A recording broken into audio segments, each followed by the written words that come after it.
Hello mga Mars! Welcome back to my channel, Karin Scoop Station here. Disclaimer, itong photo and video na isi-share ko sa inyo tungkol sa ating love na Armain ay hindi ko po pagmamay-ari. At i-credit natin ang owner nito. Isa sa owner nito ay si Marcos Juan Castillo. Without further ado, let's start. May photo dito, ang mag-asawang Arjo Atayde, nasa isang alam ko sikat to doon sa California, itong In and Out. Isa itong burger shop or burger store. Malimit ko itong nakikita, especially sa mga kaibigan ko na nasa States na kinakain nila ito. In and Out, masarap daw po ito. Yun.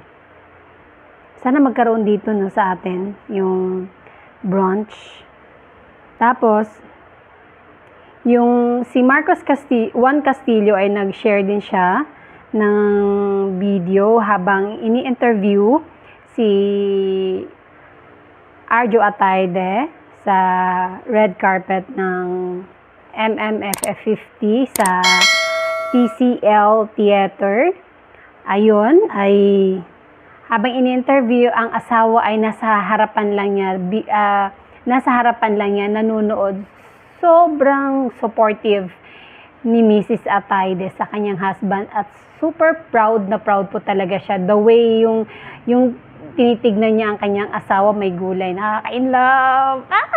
Tapos meron pa isang photo na tila LDR feels lang ang dalawa dahil si Arjo parang nasa taas and then si Maine nasa baba, tapos nagte-text lang sila. Ang cute lang tignan, kaya ang hashtag, ang caption dito ni Marcos ay LDR yarn. Kasi nagte-text lang sila. Andun lang naman sa parang second floor. Tapos si May nasa ground floor. And then may photo din na sa likod nila, yung nanood nga sila ng basketball ng NBA dahil LA Lakers po ang mag-asawa. Gusto pala nila si LeBron James. Ayan. May photo po sila. Sa likod nila ay isang arenang napakalaki. And then, binigyan nga ng gift ng Dabarkad si May na yung iconic apron niya nung siya ay si Yaya Dab. Ang cute, no? Ayan, no? Naka-frame yung apron niya. Sayang-saya lang talaga si May. Dahil sa apron na to, dito nag-umpisa ang lahat. No, mga Mars, dito nag-umpisa ang lahat sa apron. Hanggang ngayon ay matayog pa rin si Min kung saan man siya naroon ngayon sa kanyang career. Talagang nandun pa rin siya. Talagang sumikat talaga siya ng husto. At syempre, dito sa apron na to, dito nag-umpisa ang lahat.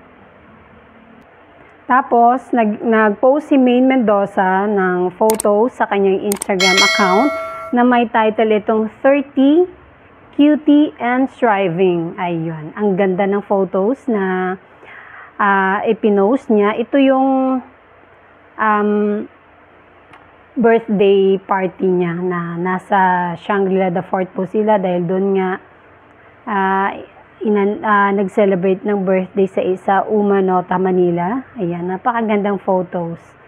Nag-update din si Maine Mendoza Atayde sa kanyang main content, yung video nung birthday niya, kung ano ang preparation nila. Talagang alam mo tong birthday party ni Maine ay talagang nag-trending po itong mga Mars, dahil ang ganda nga naman kasi ng theme niya. Si Jennifer Garner, yung movie na 13 Going 30, siya Maine on Going 30, tapos yung damit niya, yun din, katulad din ni Jennifer Garner, isang Versace dress, mini dress na super cutie talaga. Kaya tama din yung caption niya, 30 cutie and thriving. Wow! And that's it mga Mars. Thank you for watching this video. Please like, comment, share, and subscribe for more scoops. Bye!